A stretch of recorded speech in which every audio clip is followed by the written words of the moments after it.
yang semuanya. Waalaikumsalam warahmatullahi wabarakatuh.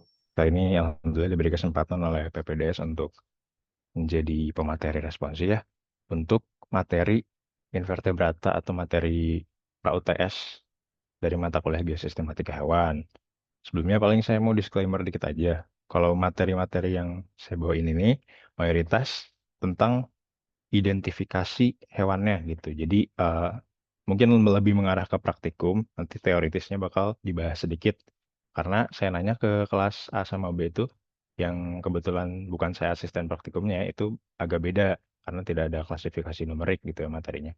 Cuma kurang lebih yang penting saya pengen teman-teman setelah responsi dapat insight tambahan lah ya soal mengidentifikasi invertebrata. Oke, lanjut. Jadi apa sih invertebrata itu? Kalau menurut Pesenik, invertebrata itu lebih ke istilah payung atau grup parafiletik kelompok gitu ya. Bukan posisi taksonomi beneran, bukan kayak regnum, bukan filum gitu ya. Invertebrata itu lebih ke kelompok dari beberapa filum. Nah, siapa aja anggotanya?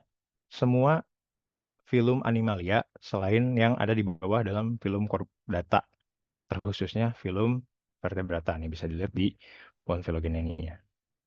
Nah, bisa teman-teman lihat kan, dari Porifera sampai Echinodermata itu termasuk invertebrata.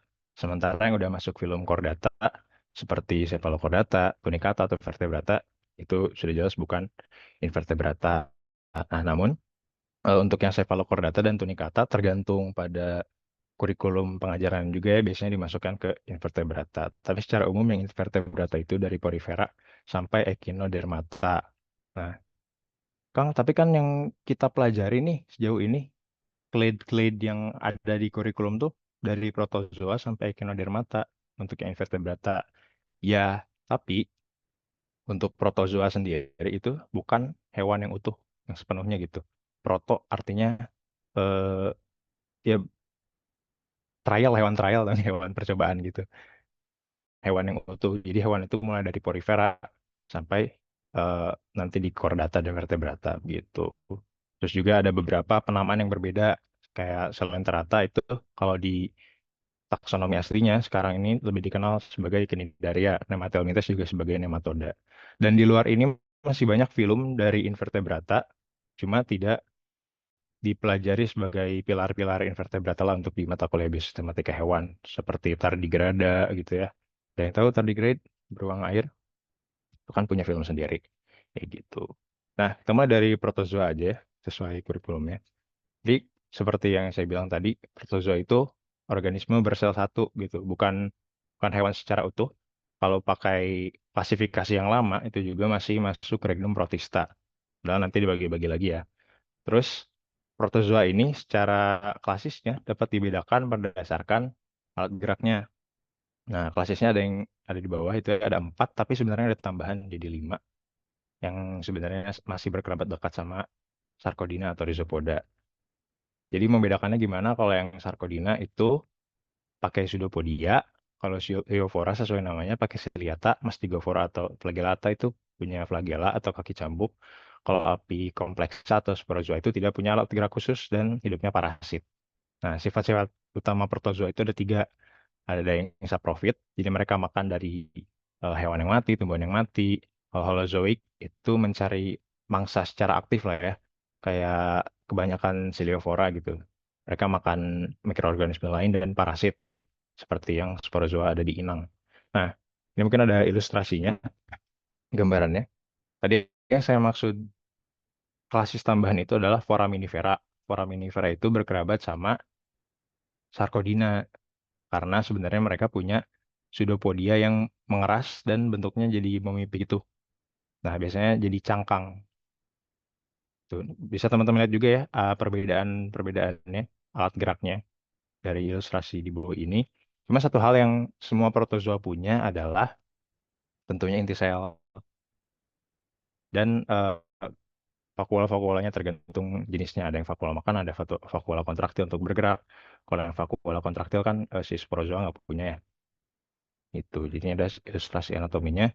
Kalau misalnya nanti teman-teman mengamati secara langsung, misal kayak gini, Nah, kalau mau mencoba membuat diagramnya, mungkin bisa dimulai dari mencari organel-organel lainnya, kayak gitu. Selanjutnya kita ke porifera, nih hewan filum pertama lah ya. Jadi porifera itu tidak punya jaringan sejati dan punya pori. Lalu mereka sirkulasi dan makannya juga melalui sistem kanal internal. Nah, ada dua bagian utama yang ada di setiap porifera ya, yaitu osculum dan ostia. Osculum itu lubang, kalau teman-teman lihat di diagram, itu lubang yang di atas, yang besar, itu tempat keluarnya air. Nah, air itu masuknya lewat ostia, lubang-lubang kecil yang ya itu ada di gambar. Kalau misalnya ostia itu kan jamak ya, satuannya ostium gitu. Jadi dari banyaknya ostium, air masuk. Dan di dalam ostium itu ada namanya konosit. Konosit itu yang nanti menyaring makanan, partikel makanan melalui flagellanya. Kayak gitu. Terus di dalam struktur pembentuk tubuhnya juga ada spikula dan spongin. Gitu ya. Kalau spikula itu bisa terbuat dari silika atau kalsium karbonat. Kalau spongin itu dari serat yang bikin tubuh si sponsnya elastis. Nah, sini juga teman-teman bisa lihat cara ngebedain tiga klasis utama porifera yaitu Calcarea, Spongia, dengan meneteskan HCl ya seperti yang tadi di soal. Kalau misalnya teman-teman teteskan dengan HCl dia bergelembung atau apa lebur ya, itu adalah Calcarea karena HCl zat pur yang ada di spikulanya kalsium karbonat.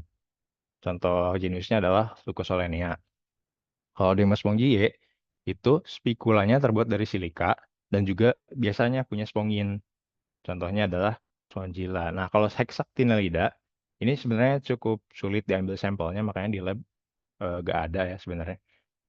Salah satu jenisnya adalah Euplectella. Spikulanya sama dengan Demo's spongiae, tapi dia tidak punya spongin dan eh, bentuknya dari apa bentuk hexakson. Jadi punya 6 cabang, 6 ujung gitu. Jadi kalau teman-teman mengidentifikasi nanti nggak ada spongin dan bentuk spikulanya punya 6 ujung, punya 6 sudut, itu udah pasti hexatinellida. Kalau secara morfologi gimana bedainnya? Nah, agak tricky sebenarnya, karena kalau kalkarea itu cara teman-teman untuk mengidentifikasinya adalah ketika dia biasanya sudah diangkat, udah dalam bentuk mati gitu. Kalau kalkarea namanya tapur pasti bakal mengeras. Kalau hexactinellida itu agak gampang ya dalam bentuk hidupnya. Mereka punya, ya, di sini nggak gambar nggak apa-apa lah ya. Mereka di apa punya pori-porinya tuh bentuk heksagon segi 6 gitu. Dan kalau Demos Panggie itu karena paling umum ya, kayak kalau misalnya teman-teman punya spons buat nyuci tapi beneran dari spons itu kemungkinan dari Demos Panggie gitu. Kalau misalnya bentuk ketika udah keringnya udah jadi awetan gimana? Ya biasanya dia lebih empuk dibanding dua klasis yang lain ini. Nah, ini juga ada gambar sponginnya kalau dalam mikroskop. Kita lanjut ke Salentrata atau Cnidaria. Nah, Cnidaria ini kalau dilihat dari on filogeninya yang tadi ya, itu berbeda dari porifera karena dia sudah punya germ atau lapisan germ, lapisan kulit diploblastik. Jadi ketika dia masih embrio, kayak jadi blastula, itu dia punya dua lapisan kulit yaitu ectoderm dan endoderm gitu. Nah, terus simetri tubuhnya juga udah mulai muncul yaitu radial, itu lingkaran ya. Dan ciri utamanya lagi adalah punya knidosit. Semua cnidaria punya knidosit atau sel penyengat. Nanti di lapisan tubuhnya ada mesoglea, itu adalah jelly ya, yang perekat gitu antara ectoderm dan endoderm. Makanya kalau teman-teman misal pegang anemon atau ubur-ubur yang udah mati, kenyal itu karena ada mesogleanya. Terus ada gastrovascular cavity atau rongga yang dia nyaring makanan lewat situ serta sirkulasinya dari situ. Dan tentakel yang ada knidositnya untuk menangkap makanan. Nah, untuk apa klasis dari Cnidaria sebenarnya ada 4, tapi yang umum dipelajari itu yang semuanya selain yang kubozoa gitu. Jadi sifozoa, anthozoa, dan hydrozoa. Perbedaannya utamanya dari fase hidupnya. Kalau yang hydrozoa, seperti yang teman-teman tahu, punya 2 fase hidup, polip dan medusa. Tergantung spesiesnya juga ada. fase yang dominan, bisa fase polipnya lebih dominan atau fase medusanya lebih dominan. Kalau Scyphozoa itu hanya apa dominasinya fase medusanya. Jadi fase polipnya sangat jarang gitu. Sangat sebentar juga dalam siklus hidupnya. Nah, kalau teman-teman pernah dengar juga ubur-ubur tuh abadi ya karena ketika mereka dari fase polip jadi fase medusa gitu ya yang udah berenang bebas, ketika mereka merasa terancam mereka bisa balik lagi ke fase polip dan ulang terus itu siklus hidupnya. Dan yang terakhir adalah Anthozoa. Anthozoa itu anemon, karang. Nah, itu tuh hanya punya fase polip, jadi tidak punya fase medusa. Tahu kan bedanya polip dan medusa? Ya, kalau polip tuh sesil ya, diam di satu tempat, nempel di substrat gitu. Kalau yang medusa itu udah mulai bergerak bebas. Kemudian ada Platyhelminthes. Platyhelminthes ini ya teman-teman taunya planaria ya, umumnya gitu, dari klasis Turbellaria. Jadi Platyhelminthes ini ciri utamanya adalah pipih, simetrinya udah bilateral, udah bukan radial lagi, tidak punya rongga tubuh sejati atau acelomate, dan sistem pencernaan tidak sempurna, tidak memiliki anus, jadi dikeluarkannya lewat sel-sel api. Nah, kemudian dibagi menjadi tiga klasis utama, yaitu Turbellaria, yang hidupnya umumnya bebas dan tidak punya saker atau organ penyedot, kayak lintah gitu ya, nggak punya mereka. Lalu ada Trematoda, ini umumnya parasit, terus tebal. Mungkin teman-teman pernah lihat cacing cacing hati gitu ya. Itu contohnya Eurythrema pancreaticum sama Fasciola hepatica. Punya organ penyedot karena mereka parasit dan harus nempel di organ tubuh dari inangnya. Dan terakhir ada Cestoda yang parasit tubuhnya kayak pita dan ya tentu itu cacing pita. Punya segmen juga kalau yang Cestoda itu. Contohnya Taeniosolium. Nah, ini untuk klasifikasi dan contoh-contohnya. Untuk yang monogenea itu ternyata ada update di taksonomi ya. Monogenea dan Trematoda itu dari satu nenek moyang yang sama tapi sekarang udah jadi beda klasis gitu. Cuma sebenarnya masih sangat berkerabat dekat. Intinya kalau ada soal mengenai monogenea nanti di soal teori gitu, ya mungkin teman-teman bisa langsung diasosiasikan dengan trematoda kayak gitu. Untuk ciri-cirinya tadi udah disebutin ya.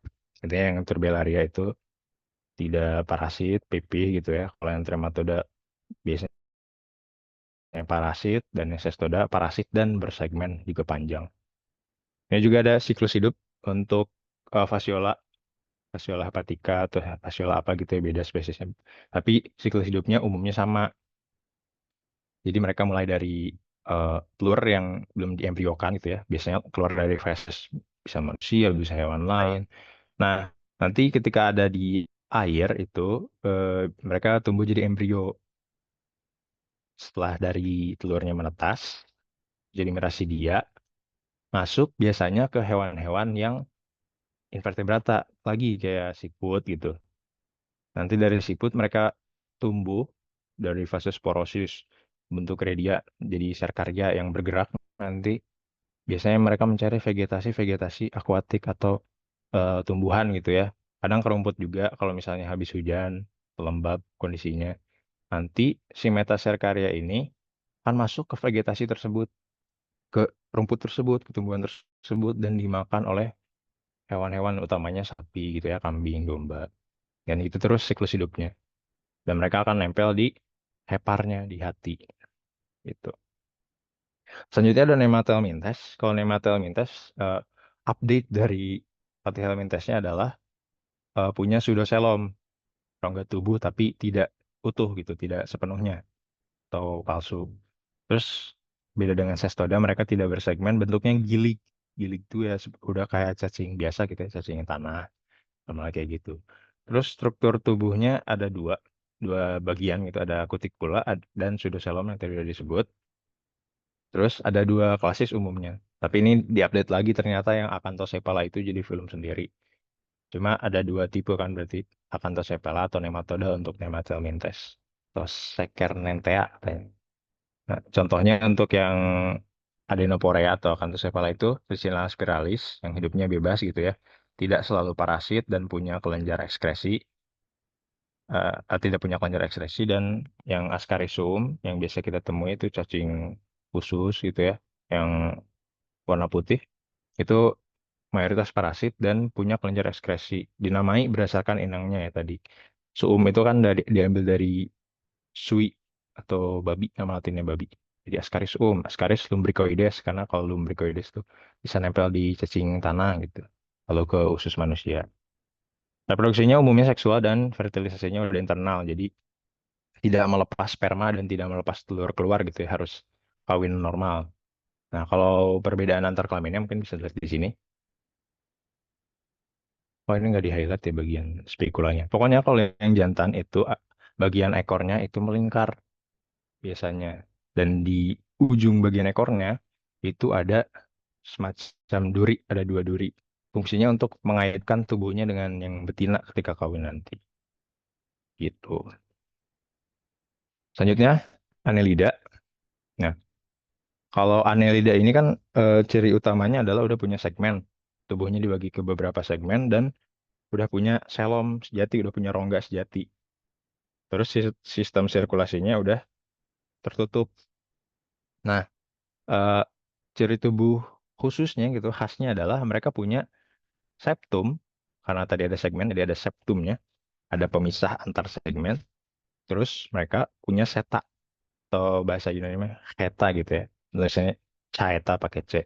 Itu adalah rambut yang membantu dalam pergerakan mereka. Nah, klasisnya itu yang umum dipakai ada tiga, ada polychaeta, ada oligochaeta, dan hirudinea. Kalau polychaeta itu karena namanya poly ya, banyak berarti hetanya. Eh Kata juga kata lainnya adalah parapodia ya. Jadi kayak ada rambut-rambut gitu di pinggir-pinggir tubuhnya di area lateralnya. Terus kalau yang oligochaeta itu tidak punya parapodia dan rata-rata hidup di tanah. Ada contohnya ada Nereis tadi, terus ada sekarang Lumbricus terrestris, dan kalau hirudinea itu simpelnya lintah. Nah, jadi kalau lintah udah punya saker dan ada dua saker. Reproduksinya mereka umumnya hermaprodit, jadi jantan sama betinanya bisa dalam satu tubuh gitu ya. Tapi sering juga kawin silang atau fertilisasi secara eksternal. Ini ada beberapa contoh dari film Annelida gitu ya. Ini digolongkan lagi ada yang Clitellata. Clitellata itu ternyata oligoheta sama hirudinea, lintah sama cacing tanah itu lebih berkerabat dekat. Terus ada polyheta, cacing laut gitu ya, bristleworms. Dan ini ada beberapa film lagi yang kurang umum untuk dipelajari kayaknya, apalagi di kita gitu ya. Tapi ada sampelnya nanti di lab, teman-teman bisa lihat ada sipuncula itu, ada Gevira itu juga ada. Tapi buat yang lainnya memang cukup jarang. Nah, selanjutnya kita ke moluska. Kalau moluska ini perkembangan dari annelidanya adalah mereka udah mendevelop atau mengembangkan cangkang dan punya kaki. Kaki dalam tanda kutip ya maksudnya, karena tidak semuanya punya kaki yang utuh. Kaki muskular sebutannya karena mengandalkan ototnya.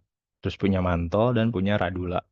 Radula itu gigi, mirip gigi pada kita. Terus ya ini tubuhnya lunak, biasanya dilindungi cangkang kecuali cephalopoda atau gurita gitu, gurita. Terus cumi. Tapi ada salah satu spesies cephalopoda yang punya cangkang yaitu Nautilus, spesies genus ya. Nautilus itu punya cangkang eksternal. Terus ada tiga bagian utama tubuhnya. Ya, dibagi tiga layer gitu, kaki, massa visceral atau bagian perutnya dan mantelnya. Terus sistem sirkulasinya udah terbuka kecuali pada cephalopoda yang udah tertutup. Ini dibagi lagi ya tadi yang struktur tubuh khasnya ada muskulapodia, mantel dan radula. Kalau reproduksinya mereka secara eksternal dan internal bisa keduanya gitu. Banyak yang hermafrodit tapi kebanyakan fertilisasi silang. Jadi beneran mencari lawan jenisnya gitu.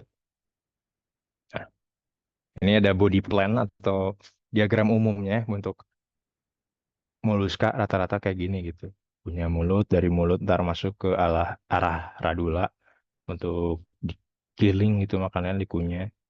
Terus mantelnya bisa berupa cangkang seperti yang tadi disebut.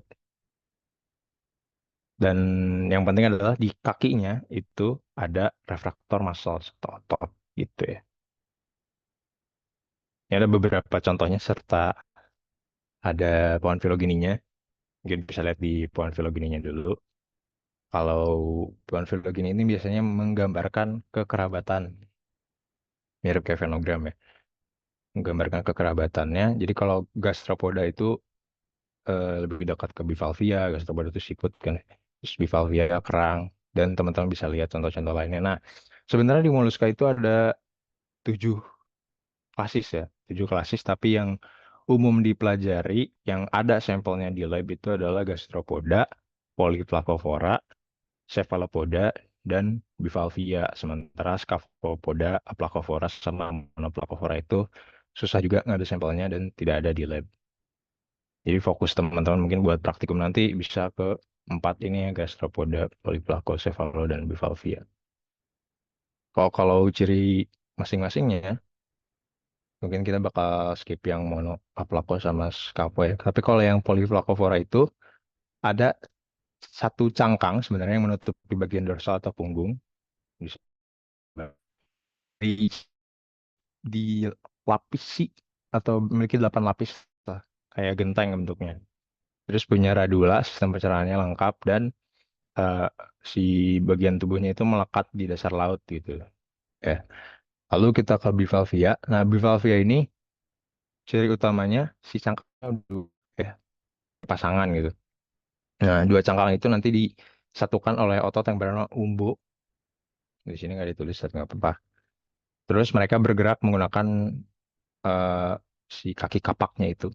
Jadi tubuhnya yang dagingnya itu yang biasa kita makan itu adalah alat geraknya gitu. Dan karena mereka mayoritas filter feeder atau memakan melalui proses penyaringan gitu ya, lewat plankton yang lewat gitu di mereka makan, itu mereka makannya pakai stenidia, alat makannya gitu. Lalu ada gastropoda. Kalau gastropoda itu sesuai namanya ya, poda itu kaki, gastro itu perut. Jadi kakinya itu ada di perutnya gitu. Terus mereka punya mata yang lebih terdefinisikan gitu pada antenanya dibanding bivalvia atau polyflacovora. Terus mayoritas punya cangkang, tapi ada yang nggak punya cangkang juga kayak ini, kayak slugs ya, atau kayak nudibranch, siput laut mayoritas kan tidak punya cangkang. Kayak gitu. Terus yang cephalopoda, ini yang mungkin lebih gampang dinotis ya, karena mereka punya tentakel. Tentakelnya bisa 8, bisa 10, tergantung spesiesnya. Terus eh, kepalanya besar gitu, terlihat ya, sevalisasinya. Dan rata-rata punya sirip pada kepala atau punya mantel gitu ya, yang bergerak. Punya paruh juga untuk makan, mulut gitu ya, mulut tapi ada paruhnya. Dan punya kantung tinta untuk pertahanan diri gitu. Dan pada punya kromatofor. Kromatofor tuh pigmen warna. Jadi mereka bisa mengendalikan warna mereka untuk kamuflase. Oke. Lanjut ke arthropoda.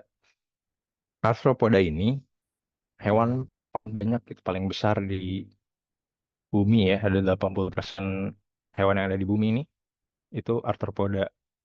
Itu. Jadi mereka disebut sebagai film hewan terbesar di dunia. Tubuhnya ruasnya, yang ciri utamanya itu ya, serta punya eksoskeleton keras dari bahan yang bernama tipo, maaf, kitin. Nah, sesuai nama tadi, ciri umumnya adalah tubuhnya berruas-ruas, bersegmen, bisa dibagi menjadi 3 bagian, kepala, toraks, dan abdomen. Tapi nanti tergantung klasis, biasanya ada yang bersatu gitu, kayak cephalothorax, kan kepala sama bagian toraksnya nyambung, sementara abdomennya bisa sendiri. Tadi disebut soal exoskeleton. Nah, ini karena punya exoskeleton yang keras, makanya harus diganti secara periodik, secara berkala tuh mereka harus ngupdate ya tubuh mereka, dan harus meninggalkan si exoskeleton yang lama karena exoskeleton ini tidak tumbuh gitu. Ukurannya ya segitu aja ketika mereka dikeluarkan dari tubuh mereka, yang bertumbuh adalah organ-organ dalamnya. Dan makanya mereka ada kulit. Dan kakinya punya sendi, sesuai namanya ya, bahasa Yunani, terus dan podos, sendi kaki. Sirkulasinya terbuka dan punya saraf rantai di perut gitu. Dan kalau sistem respirasinya bervariasi, tapi yang insang itu biasanya untuk arthropoda yang hidup di laut. Kalau trakea itu untuk serangga, kalau paru-paru buku itu untuk arachnida biasanya gitu. Dan reproduksinya udah seksual. Terus di lain di arthropoda adalah mereka punya metamorfosis, terutama pada serangga. Yang lengkap ada kayak di kupu-kupu, yang melalui berbagai fase ya, kayak imago, instar, dan lain-lain. Kalau ada yang juga yang tidak lengkap atau hemimetabola kayak belalang. Nah, ini adalah subfilum-subfilum dari arthropoda ya. Umumnya kalau di kurikulum kita kenal adalah klasis gitu. Tapi untuk yang mungkin jelasnya eh, dari yang ke atas dulu itu ada Felicerata, itu laba-laba, kalajengking, laba-laba laut itu beda klasis sama eh, horseshoe crab apa itu bahasa Indonesianya? Belangkas. Nah, itu beda klasis tapi dalam satu subfilum. Terus ada hexapoda. Hexapoda itu insekta, serangga, dan springtails. Kolem bola gitu. Terus krustasea ini ternyata bukan klasis, tapi udah naik levelnya jadi subfilum dan bakal lagi banyak. Ada yang remipedia, ada yang udang, kepiting gitu ya, ada lobster, ada barnacles, banyak kalau krustasea. Lalu ada myriapoda yang terakhir. Myriapoda ini sebenarnya tinggal dibagi dua aja, gampangnya ya. Ada yang chilopoda, chilopoda itu kelabang, dan diplopoda. Diplopoda itu kaki seribu. Ini mungkin deskripsi umumnya. Oh ini kita ke serangga dulu. Teman-teman nanti ketika ujian utamanya praktikum dan ya teori juga, itu karena tadi saya sebut 80% hewan di muka bumi adalah arthropoda, terutama insekta. Nah, penting buat teman-teman seenggaknya bisa ngebedain ordonya apa aja. Gak usah semua ordo mungkin, tapi yang umum-umum seperti ada yang digambar gitu, itu juga belum semuanya. Nah, ada triknya lagi buat mengidentifikasi insekta gitu ya. Jadi teman-teman tuh kalau misalnya ada yang nama ordonya belakangnya Ptera, Ptera itu udah pasti insekta. Tapi nggak sebuah insekta, belakangnya Ptera. Tadi juga ada di soalnya di nomor berapa tuh 8, bisa dicek. Nah, serangga-serangga umum itu biasanya dari ordo-ordo yang saya tampilin di sini ya. Ada yang Ptera atau kumbang, ada Heteroptera. Heteroptera itu apa? Stingbug, kumbang yang bau. Terus Lepidoptera, kupu-kupu dan ngengat. Diptera itu nyamuk sama lalat. Terus penamaannya agak beda yaitu Odonata. Odonata itu dragonfly, capung, dan masih banyak yang lainnya. Jadi teman-teman jangan lupa untuk coba menghafal gitu ya. Apa aja ordo-ordo yang ada di peta. Nah ini deskripsi umumnya. Kalau crustacea mayoritas hidupnya di air. Kecuali satu roly-poly. Roly-poly itu udah ke darat. Terus strukturnya bermacam-macam ya karena crustacea sekarang udah jadi subfilum gitu, jadi beneran beda-beda. Teman-teman bisa observe sendiri klasis-klasisnya, tapi ini kalau crustacea selama dia bernafasnya pakai insang dan ada persatuan antara sefal dan toraks di cephalothorax itu pasti crustacea kayak gitu. Terus ada chilopoda atau kelabang dan diplopoda atau seribu. Ini boleh ada sesi interaktif sama penonton nggak, Mambi? Boleh, Kang. Boleh. Nah, coba ada yang mendeskripsikan secara singkat bedanya kelabang sama kaki seribu. Mangga, teman-teman.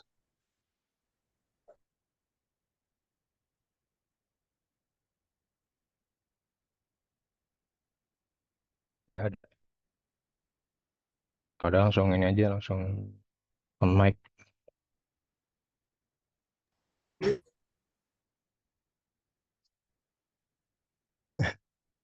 Nggak ada, oke. Oh, tidak ada. Kalau kelabang, di setiap segmennya ada satu pasang kaki. Kalau di Plopoda atau kaki seribu, di satu segmen itu dua pasang. Jadi kalau teman-teman lihat baik-baik segmennya, kalau kalau kakinya satu pasang bang itu kelabang. Kalau misalnya ada dua kaki, berarti kaki seribu. Tapi nggak usah jauh-jauh ke segmen sih ya. Biasanya kalau kaki seribu itu bisa melingkar gitu. Terus tubuhnya lebih melengkung, kalau kelabang lebih flat ya. lebih datar, lebih panjang biasanya gitu. Kalau ini yang arah sama insekta, nanti arah umumnya ya yang paling sering kita temui dua ordo yaitu Arane sama Scorpiones. Arane laba-laba, Scorpiones itu kalajengking, dan insekta yang tadi kita bahas banyak.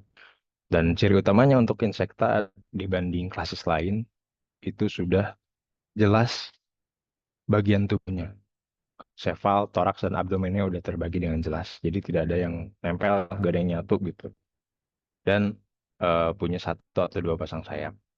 Tuh. Terus yang punya paru-paru buku itu laba-laba, tapi ada beberapa yang punya trachea. Dan oh ya, insekta tambahannya adalah kakinya 6 ya, udah pasti 6, nggak akan lebih, nggak akan kurang kecuali dicabut. Nah, terakhir ada Echinodermata. Echinodermata ini cukup aneh lah dibanding invertebrata yang lain karena ketika hewan-hewan lain udah simetrinya lateral, udah mempunyai kaki gitu, udah bergerak ke darat, mereka padahal kalau di pohon filogeni nih, jauh banget ya, itu paling dekat manusia loh, paling maju, tapi mereka hidup di laut, tidak punya mata yang terdefinisikan gitu ya, belum punya struktur mata kayak serangga, dan mereka balik lagi simetri tubuhnya itu radial pentamerus, jadi nggak sepenuhnya radial sebenarnya, lebih ke segi kayak pentagon gitu, segi lima. Terus ciri utamanya lagi adalah punya celah ambulakral dan ada sistem ambulakralnya atau sistem vaskular air untuk bergerak dan menangkap makanan. Terus di skeletonnya ini, di bagian tubuh mereka yang luar itu terdiri dari osikel, dan osikelnya itu terbuat dari kalsium karbonat. Mirip kayak tadi kalkarea ya.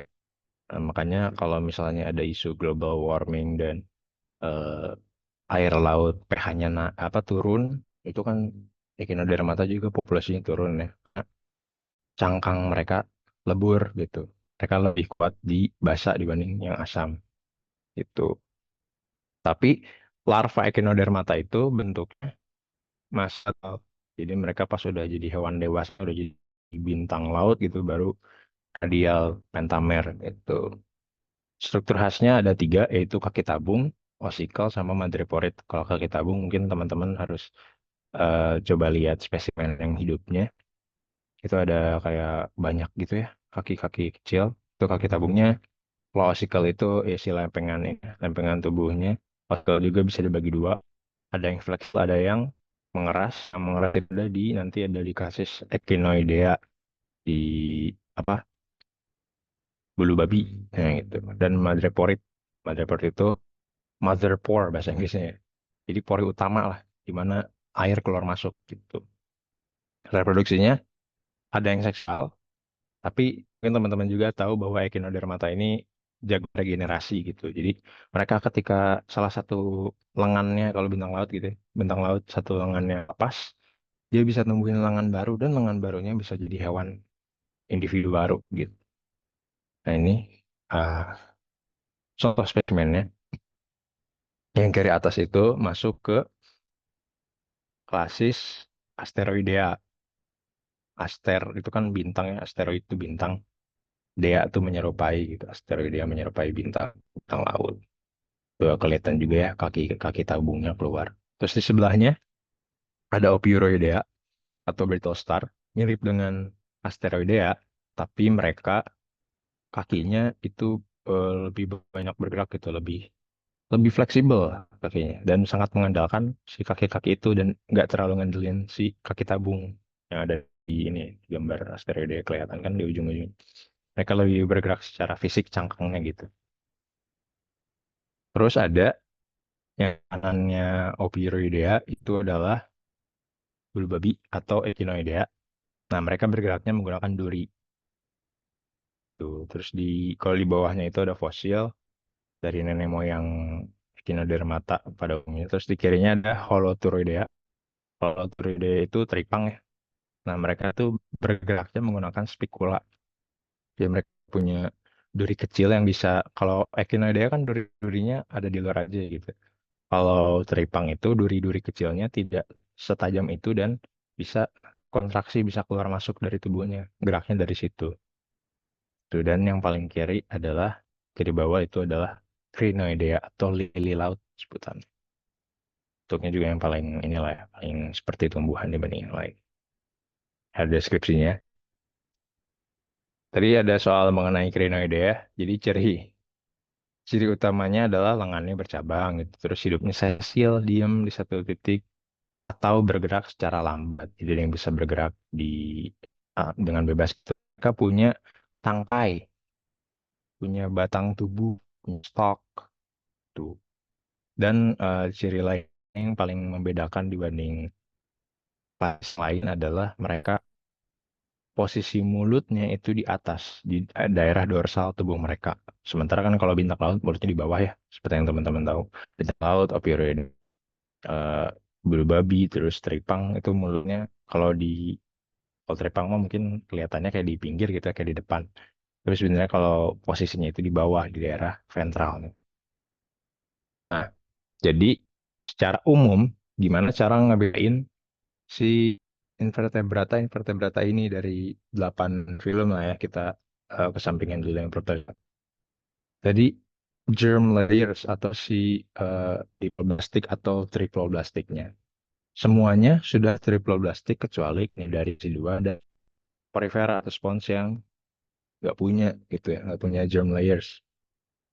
Terus simetri tubuhnya spons itu simetris. Cnidaria dan Echinoderma itu yang dewasanya radial, sisanya itu bilateral gitu. Jadi bisanya dibagi dua doang ya, dibagi dua simetri.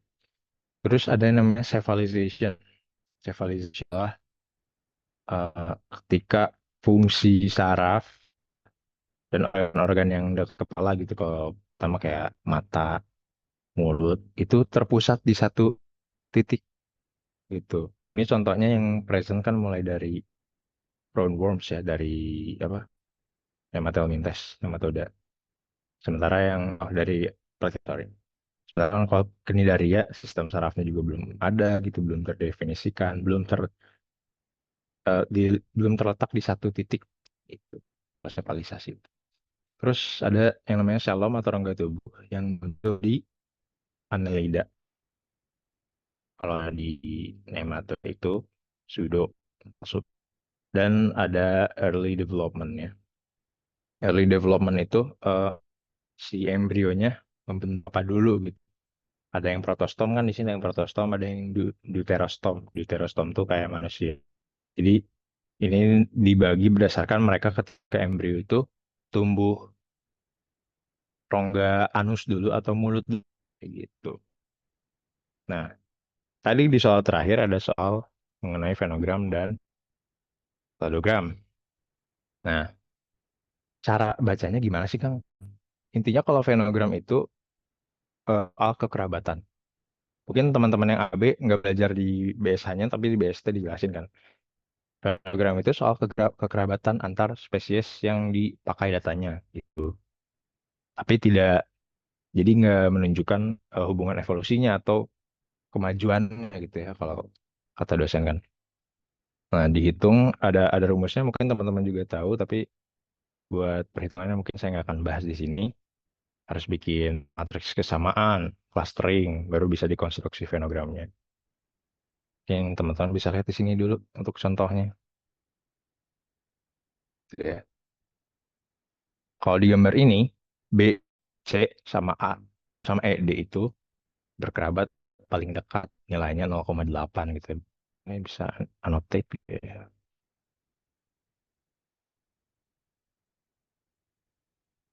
Ada nggak jelasannya? Nah, di B dan C ini kekerabatannya 0,8 sama dengan D dan E. Berarti mereka berkerabat lebih dekat dengan satu sama lain. Terus di percabangan yang bawah, kalau D sama E kan langsung ke bawah gitu ya. Kalau B, C sama A itu ternyata dekat ke 0,7. Nah, jadi menginterpretasikannya gimana? Nah, B sama C ini kerabat dekat satu sama lain, terus punya kekerabatan juga dengan A, bedanya 0,1 gitu. Kalau yang DE itu berkerabat dekat, tidak punya eh, spesies yang berkerabat dekat lagi hingga akhirnya bertemu gitu ya dengan ABC di nilai 0,5 gitu. Terus ada kladogram. Kalau kladogram itu melihat pewarisan karakter, melihat hubungan evolusi, melihat kemajuan dan nenek moyang gitu ya. Makanya teman-teman mungkin kalau di BST juga sering disebut ya sama Prof. Topik, kalau synapomorph itu synapomorph itu karakter yang diwariskan dan terus muncul sampai yang paling maju kayak gitu. Terus jadi di contohnya kayak gini. Nah, ini lebih jelas kali ya. Ini untuk insekta, cara bacanya gimana? Nah, di sini, di ujung sini, yang paling bawah itu sebenarnya harusnya ada ini ya, OG atau outgroup. Biasanya si karakter nenek moyangnya. Nah, baru bercabang, cabang pertama sini. Kan ada karakter, ini nih yang garis-garis ini kan karakter yang muncul ya sebenarnya. Jadi di garis ini ada direct development, perkembangan secara langsung. Jadi semua hewannya punya. Tapi bercabang, ada yang ke kiri, ada yang mulutnya sifatnya entognata, yaitu ini, tiga hewan ini. Ada yang ektognata, rahangnya gitu ya. Ekto itu di luar, kalau ento kan dalam. Rahangnya di luar. Terus dari yang rahangnya di luar ada percabangan. Ada yang punya sayap, ada yang metamorfosisnya hemimetabola, ada yang ke arah sini, ada yang mata compoundnya kurang terus gak punya oseli. Filamen ada filamen kaudal tuh yang ini. Cabang lagi ya. Jadi cara bacanya kayak gitu buat kladogram. Semakin kan semakin atas itu semakin maju, semakin bergerak karakteristik evolusinya dan karakteristik evolusinya muncul ini di antara si cabang-cabangnya. Nah, bisa sambil cek jawabannya. Oh, jangan lupa di ini dulu ya, di upload ke link yang ada di chat untuk jawaban teman-teman, ini kunci jawabannya. Oleh Sarkodina itu pakai Pseudopodia. Jadi udah dibahas. Terus yang lebur, yang bergelembung, tukal kayak, terus Visalia visalis, itu tergolongnya ke dalam klasis hydrozoa. Tadi ada gambar strematoda, terutama facial habitat.